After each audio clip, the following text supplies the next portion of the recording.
तो नमस्कार ट्रेडर, जैसा कि आज डेट है 30 जुलाई 2025 और निफ्टी की कल एक्सपायरी होने वाली है। अक्सर आप लोगों ने देखा होगा कि एक्सपायरी के एक दिन पहले इस तरह की मार्केट में क्या आप सोच सकते हो कि ऑप्शन बायर के आज प्रॉफिट हुए होंगे या नहीं। एक्सपीरियंस लोग ये इजीली बता सकते हैं, मैं जानता हूं, लेकिन आज की जो मार्केट है वो टोटली ऑप्शन सेलर के लिए मार्केट थी। क्या होता है जब इस तरह की मार्केट होती है, ऑप्शन बायर किस स्ट्रेटजी से या फिर कौन से वो रूल फॉलो करे जिससे वो प्रॉफिटेबल बन सके। और आज ये क्लियरली दिख रहा है कि आज ऑप्शन सेलर्स ने यहां पर ट्रायंगल बना करके अच्छे पैसे बिल्कुल बनाए होंगे। इनको पूरा टाइम डिके का आज पूरा लाभ मिला है, क्योंकि पूरी 75 कैंडल्स जो एक दिन में बनती है, आज की मार्केट का ये ओपनिंग है और ये क्लोजिंग है। तो इस वीडियो में हम बात करेंगे आज टोटल कितनी एंट्रीज हो सकती थी।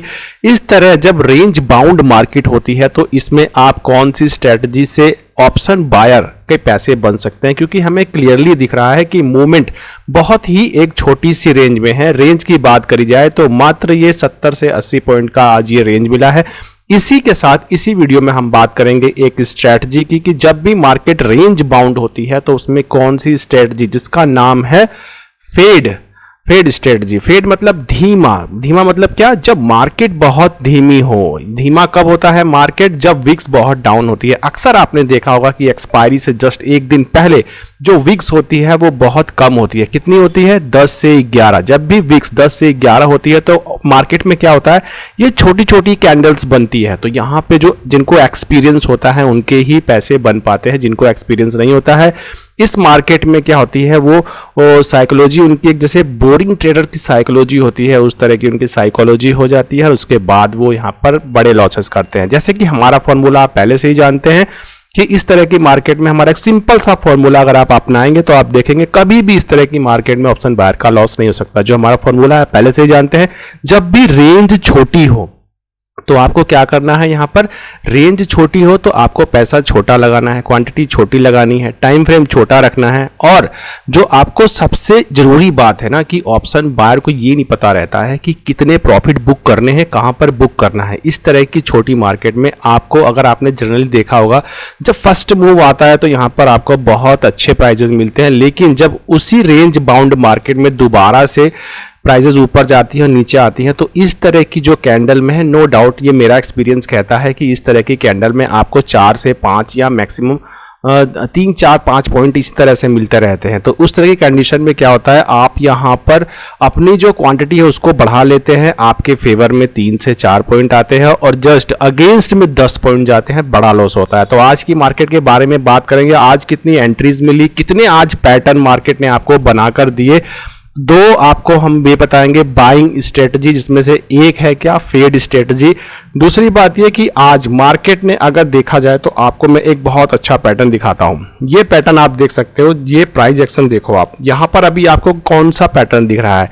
इस पैटर्न की बात करें तो ये पैटर्न, जैसे हमने कल कहा था कि ये राउंडिंग बॉटम बना हुआ है और राउंडिंग बॉटम के बाद ये हमने इसको बोला था कि ये कप बना हुआ है, कप, और ये इसका हैंडल है। कप और हैंडल में क्या होता है, जो इसका डिप होता है उतने ही मूवमेंट आपको मिलते हैं। आपने देखा भी कल की वीडियो अगर आप देख लीजिएगा, जैसे कल आपको बताया था कि 24,900 एक स्ट्रॉन्ग रेजिस्टेंस है। अगर इसका ब्रेकआउट आ जाएगा तो ऊपर के टारगेट्स आपको मिलते चले जाएंगे। आप देख सकते हो कि 24,900 के नीचे ही आज मार्केट ने पूरा दिन बता दिया। दूसरा लेवल आपको जो नीचे साइड का दिया था कल के मार्केट में, वो आपको बोला था 24,700। ये दोनों जो है यहाँ पर ओआई बिल्डअप बहुत ही स्ट्रांग रेजिस्टेंस और ये सपोर्ट है। आइए अब नेक्स्ट पॉइंट की बात कर लेते हैं कि आपको यहाँ पर कौन सा पैटर्न दिख रहा है। इस पैटर्न के बारे में भी डिटेल में इस वीडियो में बात की जाएगी। जैसे कि आप देख सकते हो कि ये क्या है, ये एक शोल्डर है, ये एक हेड है और अब ये एक शोल्डर बन रहा है। तो इसकी नेक लाइन से किस तरह से हम यहाँ पर ट्रेड करते हैं, टोटल साइकोलॉजी किस तरह की होती है, कौन कौन से रूल आज फॉलो करने होते हैं ऑप्शन बायर को, यहाँ पर कितनी सेफ एंट्रीज है, कितने आपके टारगेट थे, कौन कौन से पैटर्न बने, कि मार्केट ने आज टोटल एंट्रीज आपको कितनी दी हैं और किस तरह की एंट्रीज बन सकती हैं। आप देख सकते हो कि ये मार्केट की आज फर्स्ट कैंडल है। हम क्या करते हैं, अक्सर यहाँ पर फर्स्ट कैंडल के बाद जो भी कंसोलिडेशन जोन होता है उसका हाई और लो को हम मार्क कर लेते हैं। मार्केट में ऐसा कोई ना कोई एक दिन जरूर आएगा कि अगर आपको प्राइस एक्शन रीड करना आता है और आपके अंदर पेशेंस है तो एक दिन यही सेटअप आपको इस तरह का ट्रेंडिंग मार्केट जिस दिन होगा बड़े प्रॉफिट कराएगा। आप देख सकते हो कि ये कंसोलिडेशन जोन के बाद यहाँ से ब्रेकडाउन आया, ऊपर स्टॉप लॉस और प्राइजेस नीचे आकर के जो प्रीवियस डे का यहाँ पर सपोर्ट था वहीं से प्राइजेस सपोर्ट लेकर के हैमर बनाती है। हैमर के ऊपर क्या है, एक स्ट्रेंथ वाली कैंडल देखिए पॉजिटिव क्लोज करी है, पूरा सेटअप बन के तैयार है और कुछ देर कंसोलिडेशन के बाद एक जूम प्राइस बहुत अच्छा मिला। ये वाला प्राइस एक्शन यहाँ पर बहुत अच्छा वर्क किया होगा और यहाँ पर आपके जो वो स्ट्राइक प्राइस आपने चूज की होगी, मैं जानता हूं कि यहाँ पर वो आज डबल हो चुकी होंगी। ऑप्शन बायर के लिए ये मूव आज का लिए बहुत बेहतरीन था। अक्सर अगर इस तरह के मूव अगर ऑप्शन बायर को मिल जाते हैं तो वो पूरे डे के लिए सफिशिएंट होते हैं। आइए अब नेक्स्ट की बात कर लेते हैं। अगर आप इस कंसोलिडेशन जोन वाली हॉरिजॉन्टल लाइन को अगर आप आगे तक ऐसे ड्रॉ करेंगे तो पूरे मार्केट का जो पिक्चर है ना आपको यहीं से क्लियर हो जाएगा। आप देख सकते हो कि ये एक कंसोलिडेशन जोन है, उसका बॉटम ये है। सेम ऐसे ही आप देख सकते हो प्राइजेस ऊपर से आती है, इसी सपोर्ट पे रिवर्सल लेके प्राइजेस ऊपर चली गई। सेम ऐसे ही आप रेजिस्टेंस देख सकते हो, उसी रेजिस्टेंस से प्राइजेस नीचे आ गई। तो इस तरह से अगर आप जब प्राइजेस बनती है ना तो वहां पर इनको आपको लाइव मार्केट में ऐसे मार्क करना होता है। तो ये एंट्रीज थी, एक ये हो गई, एक दो एंट्री ये हो गई। उसके बाद आप देख सकते हो कि प्राइजेस काफी देर तक यहां पर साइडवेज रही हैं और उसके बाद आपको बस यही वाला मूवमेंट यहां पे मिला। सपोर्ट पे रिवर्स हैमर मिलती है और एक स्ट्रॉन्ग पॉजिटिव कैंडल ऊपर क्लोज करती है। मूवमेंट आपके सामने है। तो ये तीन तरह की एंट्रीज आपके लिए मिली थी। अब आइए यहां पर बात करते हैं कि मार्केट ने कौन कौन से आज पैटर्न बनाए थे। उन पैटर्न के अकॉर्डिंग भी हम आपको दिखाते हैं किस तरह से एंट्री ली जाती है और किस तरह से प्राइस एक्शन को ट्रेड किया जाता है। नेक्स्ट पॉइंट की बात करते हैं कि मार्केट ने आज कितने पैटर्न बनाए। आप यहां पे देख सकते हो कि मार्केट की प्राइस, ये फर्स्ट कैंडल है, ये फर्स्ट नोड, सेकंड नोड और ये थर्ड नोड। जस्ट आपको क्या करना था, जब ये प्राइजेस ऐसी बन रही होती है तो शांति से आपको यहां पर बैठना होता है और जिस तरह से प्राइस एक्शन बन रहा होता है ना उसको बनने देने होता है। जब पूरी पिक्चर सेट हो जाती है तो धीरे धीरे एक्सपीरियंस के साथ ना आपको ये पैटर्न मार्केट में स्वयं ही दिखने लगते हैं। आप देख सकते हो कि ये एक चैनल बना है बियरिश। इसके बाद आप देख सकते हो इस वाली कैंडल की बात करते हैं, ये नीचे आई होगी, रिजेक्शन मिला, हैमर मिला। हैमर के ऊपर जब एक पॉजिटिव कैंडल इस तरह से क्लोज कर देती है, परफेक्ट पिक्चर इसने बना दिया था कि यहां से प्राइजेस ऊपर की ओर आपको एक अच्छा मूवमेंट देखने के लिए मिलेगा। और आप देख सकते हो कि प्राइजेस कुछ देर कंसोलिडेट हुई, इसके नीचे प्राइजेस का मूवमेंट नहीं हुआ। तो इस तरह से सब्र लेकर के और प्राइस को रीड करना होता है। आप देख सकते हो कितना अच्छा ब्रेकआउट मिला और मार्केट की प्राइस रेजिस्टेंस तक गई है। सेम ऐसे ही आप देख सकते हो कि अगर आप इस ट्रेंड लाइन को भी मार्क कर सकते हो तो 1 2 3 टोटल 3 नोड एक trend line, perfect trend line को तभी माना जाता है जब एटलीस्ट 3 पॉइंट उसको टच कर रहे हो। आप देख सकते हो 3 पॉइंट्स यहां पे टच करा है।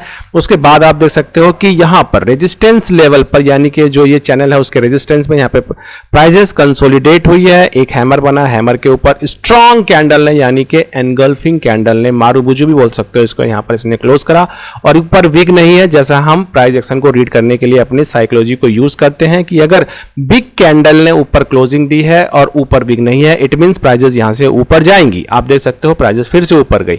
सेम यहां पर भी हम उसी साइकोलॉजी का यूज करेंगे। विग नहीं है, पूरी कैंडल ने ऊपर तक क्लोज करा, इसका मतलब प्राइस ऊपर जाएंगी। आप देख सकते हो प्राइजेस फिर से ऊपर गई हैं और इस जगह वो जोन होता है जहां पर आपको प्राइजेस को बुक कर लेना चाहिए। और अगर आपको यहां पे बुक नहीं है तो आपको एक बहुत ही अच्छी स्ट्रेटजी बनाता हूं।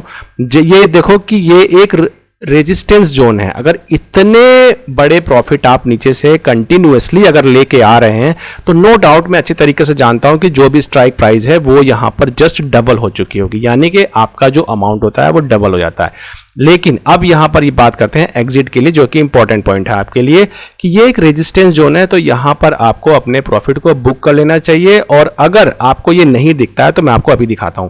इस कैंडल को देखिए, ये एक लॉन्ग कैंडल है, लेकिन जो दोबारा जो कैंडल उसके बगल से बनी, आप देखो इसके 50% से नीचे आके इसने क्लोज किया है और कोई भी रिवर्सल इसमें साइन नहीं है। इसका मतलब यह है कि प्राइस यहां से नीचे की ओर मूवमेंट करेंगी। तो ये करंट मार्केट में आपको इस तरह से ये डिसीजन लेने पड़ते हैं। आपको कैंडल स्टिक और चार्ट पैटर्न यहां पे सब कुछ इजीली यहीं पर बताता रहता है, लेकिन आपको उस पर बिलीव करना होता है।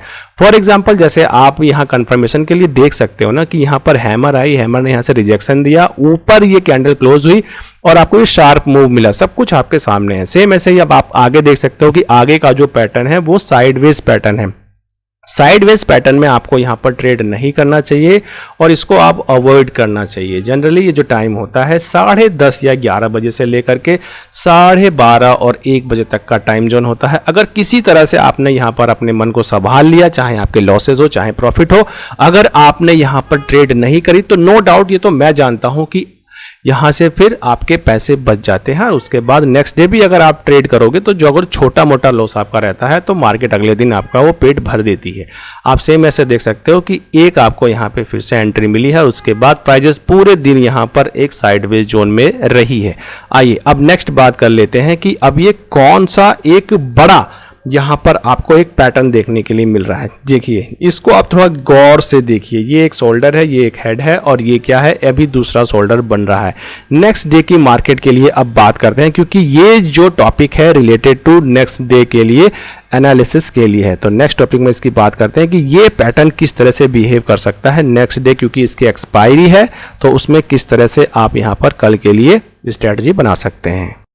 कल की एनालिसिस वीडियो में हमने डिस्कस किया था कि आप ये देख सकते हो ये क्या है, ये कप और ये हैंडल है, और यहाँ पे डिस्कस किया था हमने कि 24,900 एक स्ट्रॉन्ग रेजिस्टेंस है और नीचे 24,700 एक स्ट्रॉन्ग सपोर्ट है। आप देख सकते हो कि प्राइजेस का एक शार्प मूवमेंट आपको यहाँ ऊपर तक देखने के लिए मिला है और उसके बाद प्राइजेस यहीं पर जिगजैग करके लास्ट तक यहाँ पर प्राइजेस को आज यहीं पर क्लोज होना पड़ा। अब बात यह है कि नेक्स्ट डे क्या है, एक्सपायरी है। अब यहाँ से सबसे इंपॉर्टेंट पॉइंट है, अक्सर आपने देखा होगा कि एक्सपायरी के एक दिन पहले मार्केट जब भी एक छोटी सी रेंज में रहती है ना, तो ये ऑप्शन बायर के लिए ये बहुत ही अच्छी इंफॉर्मेशन होती है, क्योंकि जब भी एक दिन पहले मार्केट एक छोटी सी रेंज में रहता है तो नेक्स्ट डे आपको अच्छे मूव यानी कि ट्रेंडिंग मूव, इस तरह के मूव आपको मिलने की संभावनाएं ज्यादा रहती हैं। जस्ट आप ये सोच के चलिए कि नेक्स्ट डे अगर प्राइस यहीं कहीं कल ओपन होता है इसी के आसपास और काफी थोड़ा सा आधा एक घंटा समय बिताने के बाद अगर इस रेंज का आपको कल यहां से रेजिस्टेंस से अगर ब्रेकआउट मिलता है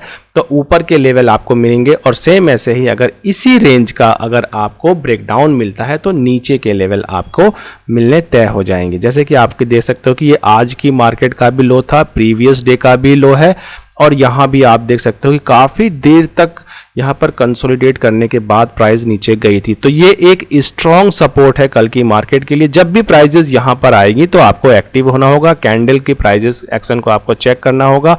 अगर यहां पर एक आपको रिटेस्ट मिल जाता है या आपको इस तरह का पैटर्न मिल जाता है तो डेफिनेटली आपको वहां पर मैं कहता हूं कि ट्रेड वहां पर फिर आपको करना चाहिए। जैसे कि अगर प्राइस एक्शन इस तरह से नीचे जाता है फिर ऊपर आता है फिर ऐसे अगर नीचे जाता है तो यहां पर आपको एंट्री कल के लिए कर लेनी चाहिए। इसी सेम इसी तरह से प्राइस एक्शन अगर ऊपर बनता है रेजिस्टेंस के पास भी अगर ऐसा ही मूवमेंट आता है तो ऊपर के लेवल आपको मिल जाएंगे। अब इस पैटर्न की बात कर लेते हैं। ये पैटर्न एक देखिए, ये एक इसका शोल्डर है, ये हेड है और ये शोल्डर है। तो यहाँ से अगर ऊपर का अगर आपको ब्रेकआउट मिलता है तो नेक्स्ट डे के लिए एक्सपेक्टेड टारगेट आपके लिए ये वाला जोन हो सकता है। इस तरह से देखिए जोन की मार्किंग करते हैं। अगर यहाँ से प्राइजेस का ब्रेकआउट आपको फिर से मिलता है तो नेक्स्ट जोन आपके लिए फिर जैसे स्विंग को देखना होता है, स्विंग को देखिए आप, स्विंग को देख करके आप इन टारगेट को अचीव कर सकते हैं। तो नेक्स्ट डे के लिए ये टारगेट आपके ऊपर की ओर हो सकते हैं। और सेम ऐसे ही अगर हम नीचे की ओर बात करें तो नेक्स्ट डे के लिए आपके लिए ये जो नीचे के जोन है आप देखोगे तो जब आप नीचे आओगे तो ये स्विंग मिलेगा आपको। तो नेक्स्ट डे के लिए आपके लिए जैसे ये स्विंग एरिया है तो ये आपके लिए एक सपोर्ट मिलेगा और इसके बाद एक जो आपको स्ट्रॉन्ग सपोर्ट मिलेगा आप देख सकते हो ये प्रीवियस डे का जो हमारा एक सपोर्ट था, ये इस वाले जोन का अगर आपको कल ब्रेकडाउन मिलता है तो नीचे के लेवल्स आपको ये मिल सकते हैं। अब आइए बात कर लेते हैं कि जब भी इस तरह की मार्केट रहती है तो इसमें किस तरह की स्ट्रेटजी को अपनाना होता है ऑप्शन बायर को, क्योंकि आपको साफ दिख रहा है कि प्राइजेस एक रेंज में है तो ये सेलर के लिए मार्केट है, ये ऑप्शन बायर के लिए यहाँ पर ये मार्केट नहीं है। यहाँ पर बहुत अच्छे प्रॉफिट्स नहीं हो सकते हैं।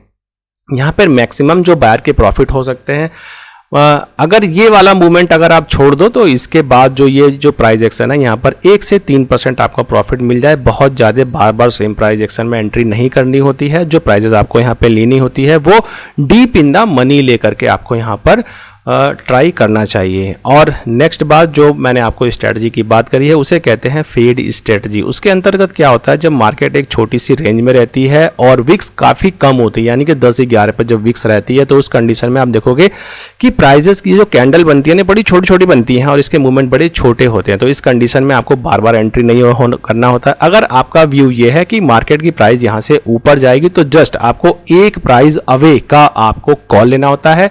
और सेम ऐसे ही अगर आपको ऐसे लगता है कि मार्केट की प्राइस यहां से ब्रेकडाउन करके नीचे जाएगी तो सेम एक स्ट्राइक जो प्राइस अवे आपको क्या लेना होता है, पुट लेना होता है। किस तरह से लेना होता है, वो लेना होता है आपको OTM लेना होता है, यानी कि आउट ऑफ द मनी लेना होता है। और उसके बाद अगर वहां से ब्रेकडाउन या फिर ब्रेकआउट आपको मिलता है तो वो, अगर आप इस स्ट्रेटजी को डिटेल में सीखना चाहते हैं तो आप इसी वीडियो के कमेंट सेक्शन में कमेंट करिएगा। ये फेड स्ट्रेटजी आप लोगों के लिए, ऑप्शन बायर के लिए मैं दोबारा एक डिटेल वीडियो बना करके यहाँ पर अपलोड कर दूंगा। अब 1 डे टाइम फ्रेम के अकॉर्डिंग अगर हम बात करें तो आप देख सकते हो यहाँ पर भी हेड एंड शोल्डर का पैटर्न एक बना हुआ है। ये शोल्डर, ये हेड है और ये फिर ये इसका नेक लाइन है। यहाँ पर अगर आप इस कैंडल को डिटेल में देखोगे तो ये जो कैंडल बनी हुई है ये बनी हुई है आपकी हैंगिंग मैन। हैंगिंग मैन का क्या वर्क होता है, इसका जादू तभी चलता है जब प्राइजेस इसके नीचे ओपन हो और नीचे ही क्लोज कर दें, तब यहाँ पे इसका जादू चल जाता है और फिर आपको यहाँ पर नीचे के लेवल मिलना शुरू हो जाएंगे। तो कल की ओपनिंग हमारे लिए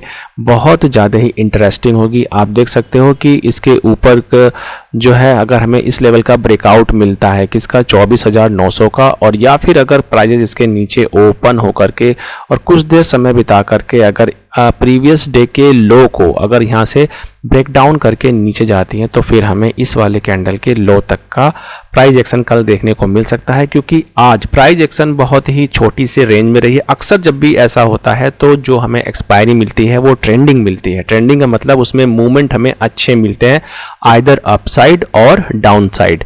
आइए अब बात कर लेते हैं कि नेक्स्ट डे किस तरह से ट्रेड करना होता है, क्या क्या रूल्स आपको फॉलो करने होते हैं एक्सपायरी वाले दिन। कि मार्केट को ट्रेड करने के लिए कुछ स्पेसिफिक रूल आप जानते हो कि कल एक्सपायरी है। एक्सपायरी में सब कुछ बहुत सस्ता मिलता है। अक्सर लोग क्या करते हैं, जिनको नॉलेज नहीं होती है, वो इस दिन क्या करते हैं, हैवी क्वांटिटी को ले लेते हैं। और जब भी वो हैवी क्वांटिटी ले लेते हैं, और दूसरी बात अगर मार्केट इस तरह से रेंज बाउंड होती है तो इस तरह की रेंज बाउंड मार्केट में उनको काफ़ी लॉसेस होते हैं। तो अगर आप न्यू हैं और आपको ज़्यादा नॉलेज नहीं है एक्सपायरी का, तो एक बात का आप ज़रूर ध्यान रखें कि ये एक रेंज मार्केट ने बनाया हुआ है। जब तक ये रेंज ऊपर इस रेजिस्टेंस को, नीचे इस सपोर्ट को, अगर मार्केट की प्राइस ब्रेकआउट या फिर ब्रेकडाउन नहीं करेगी तो ऑप्शन बायर के यहाँ पर इतने अच्छे प्रॉफिट नहीं होते हैं। ऑप्शन बायर के प्रॉफिट के लिए जो प्राइस एक्शन है वो इस तरह का मूवमेंट आना चाहिए, जैसे ये आया हुआ है, जैसे यहाँ आया हुआ, ये मूवमेंट चाहिए, ना कि इस तरह का मूवमेंट चाहिए। आप देख रहे हो कि प्राइस एट लास्ट नीचे तो आई है, लेकिन यहाँ पर ऑप्शन बायर के पैसे नहीं बनते हैं। मार्केट आपको ऑलरेडी एक दिन पहले से ही प्रिपेयर कर रही होती है कि नेक्स्ट डे आपको इस तरह का मूवमेंट आएगा और आपको क्या करना है, प्राइजेस को बुक कर लेना है। अगर आप कहीं एंट्री भी करते हैं उसके बाद मूवमेंट मिलता है, जैसे ही मूवमेंट अगर स्लो जाता है, ऑप्शन बाइंग ऐसे ही की जाती है, तो आपको वहां से एग्जिट होना होता है। वन मोर थिंग, कभी भी जब रेंज बाउंड मार्केट हो तो यहाँ पर आप हैवी क्वांटिटी लेकर के बार बार एक ही प्राइस एक्शन में ट्रेड ना करें। तो इस तरह की साइकोलॉजी को कल यूज करें। अगर आपको एक्सपायरी से ज़्यादा डर लगता है तो एक मेरे पास आपके लिए बेस्ट टिप है। आप जैसे कल की एक्सपायरी है 31 जुलाई की, तो उसमें आप ट्रेड ना करके जो नेक्स्ट एक्सपायरी है यानी कि 7 अगस्त के आसपास की, आप उस प्राइस में ट्रेड करें, वो आपके लिए ज़्यादा कंफर्टेबल होगी। तो आज के लिए बस इतना ही रखते हैं। अगर वीडियो आपको अच्छा लगा हो तो प्लीज़ चैनल को सब्सक्राइब करें, और आफ्टर मार्केट एनालिसिस वीडियो आपको कैसा लग रहा है प्लीज़ कमेंट सेक्शन में ज़रूर बताएं। Have a good day.